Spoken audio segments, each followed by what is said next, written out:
Hi guys, welcome back to the Bucket Lord podcast TikTok page. I am your resident Superman collaborator for the podcast, Adam. And obviously, if you couldn't tell from my shirt and from the most recent release from DC Studios and from my other fellow collaborator on this podcast, Kevin, giving me a shout out for this video I'm about to do. He's already made his video over there on YouTube for his reaction to the trailer, and this one's mine. We're gonna start out from the very beginning of the trailer. We get Superman falling out of the sky. Hopefully, those of you who are going to tune into this have already watched the trailer.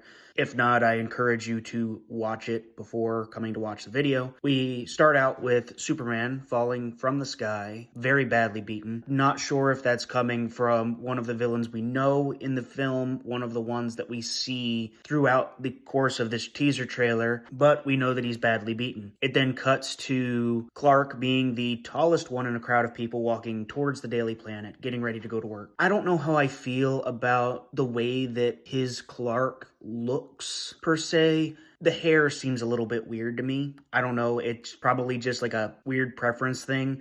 So used to seeing him drawn in the comics with the comb over and, you know, the Christopher Reeves look. So used to him being drawn that way, so used to him being seen that way, that seeing a different hairstyle kind of threw me off a little bit. Not a super big thing, just something I noticed. But him being the tallest person, him being a little bit of a nervous wreck most of the time, even though we know that behind those glasses is the most powerful person in DC Comics, at least before you start getting into like the higher up, well over god tier characters like the Phantom Stranger and characters like that. But after that, we get into some other shots with, you know, they show us Krypto, and I'm really Krypto is really currently one of the only things that I'm truly like extremely excited to see. We haven't really gotten a live action Krypto ever. And really the only iterations of Krypto we've gotten was the Super Pets movie that we got a couple of years ago with Dwayne The Rock Johnson. And then before that was Krypto the Superdog, which I grew up watching. And I know Kevin mentioned in his video that he grew up watching it as well. Fantastic show. Fantastic animated show. Seeing Krypto brought back a lot of good memories. Seeing Krypto be there for Clark in a way that he needed him to be. Seeing Krypto be used in that way as Superman's true best friend, you know? Dog is man's best friend. Krypto is Superman's best friend, you know?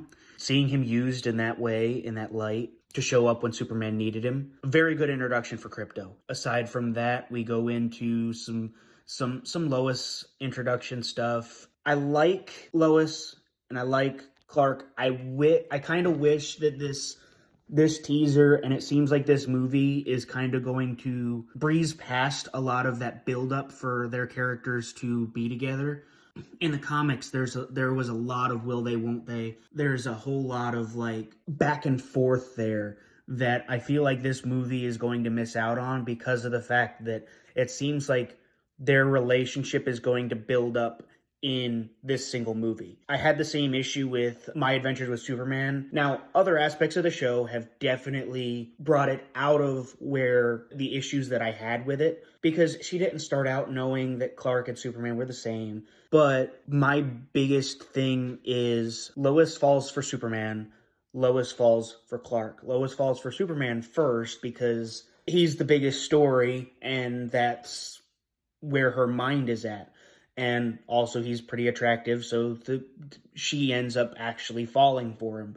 And then later on, she also starts falling for Clark, and eventually Clark decides, okay, well, I need to bring her into both sides of my life, not have her thinking she's in love with two different men when she's in love with the same guy in two different ways. We also see Lex. We see the Luthor Corp sign, a very interesting nod to the fact that a lot of Lex lore, you have LexCorp and you have Luthor Corp. LexCorp is where Lex takes Luthor Corp when he decides to take Luthor Corp away from the legacy of his father. So that's how it becomes LexCorp instead of Luthor Corp. I think that if they don't outright have Lionel Luthor in the film, I think this is probably very soon after Lionel either dies and gives the company to Lex or just straight up retires, gives the company to Lex. Either way, if Lionel's not in this movie as the leader of Luthor Corp, Lex probably just acquired it from his father, which is probably a good reason why, in my opinion, that it's still Luthor Corp instead of Lex Corp. I kind of like the fact that Lex already kind of despises Superman. It makes sense because of the fact that even though in early comics, Lex was friends with Clark. Well, Lex was friends with Clark when they were very young, and then they fall out, and, all the Smallville stuff, yeah, that's relatively comic accurate in terms of their relationship. But anyway, you get into the whole kaiju thing. You see you see parts of him fighting the giant monster. We get Mr. Terrific. Pretty excited for him. Great casting for that character. We see Hawkgirl. Excited for that. I'm going to stop real quick on Nathan Fillion because, as Kevin mentioned in his video, I am a very big proponent for Nathan Fillion having been Hal Jordan instead of Guy Gardner. Guy is a very hothead, temperamental. I've never seen that from Nathan Fillion. What I have seen from Nathan Fillion is the fact that he voiced Hal Jordan for several of DC's animated films, and he did a fantastic job. I just think that they should have... I don't know if there is a better casting out there for Guy. I've never been that into Guy as a Green Lantern just in general. He's definitely one of my least favorite out of the main four. But I don't know if there would have been a better casting. I'm going to kind of wait to judge Nathan Fillion until I see more of his acting and less of just the costume. Although I'm not a big fan of the costumes for this quote-unquote Justice League that they have going on right now. Also, in the mention of costumes, not a huge fan of the Superman costume. It kind of looks, it looks very, very, very rubbery to me. It doesn't have the same look that the costume before it had. And even the costumes in the comics they have a very skin-tight look. They have a very tights look. This one looks a lot more bulky, a lot more thick. It looks like he's wearing a rubber suit, which is kind of weird to me considering in just about all aspects of source material, the costume is either sewed by Martha Kent or is a suit that's sent with him from Krypton by his parents. It's something that's sent with him and ends up being in the Fortress of Solitude when he puts the fortress in the Antarctic, or in the Arctic. So just the suit throws me off a little bit with how just rubbery it looks.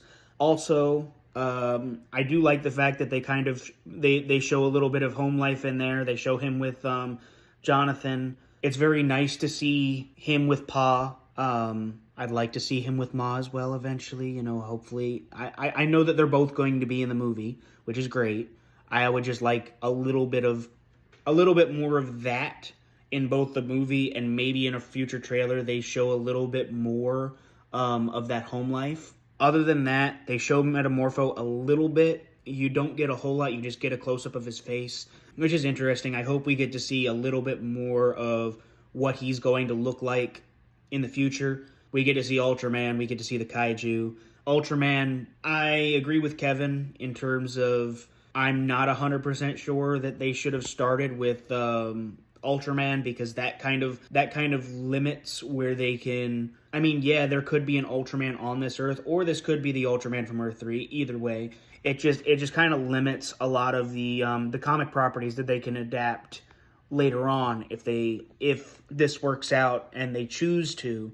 It limits greatly the number of... because Ultraman is very, very active in Superman comics, especially more so Rebirth, New 52, more so recent. He's been used a lot more, especially with reference to Jonathan Kent, the Superman's son. He's been used a lot more frequently. But yeah, that's those are my thoughts. Definitely go over and take a look at Kevin's video. He did a fantastic job talking about the movie. He and I may not agree in certain areas. We may agree in other areas. But he did a fantastic job talking about the movie. I definitely think you should go over there and watch that. Keep an eye on our channels, all of them, the TikTok, the Instagram, the YouTube, all of them. Keep an eye on them. We'll be posting. We're working on posting a lot more, trying to be more active. We'll be keeping up a lot with a lot of modern superhero information, hopefully with a lot of more modern superhero information, where you come for the lowdown. Thanks for watching, and hope to see you next time.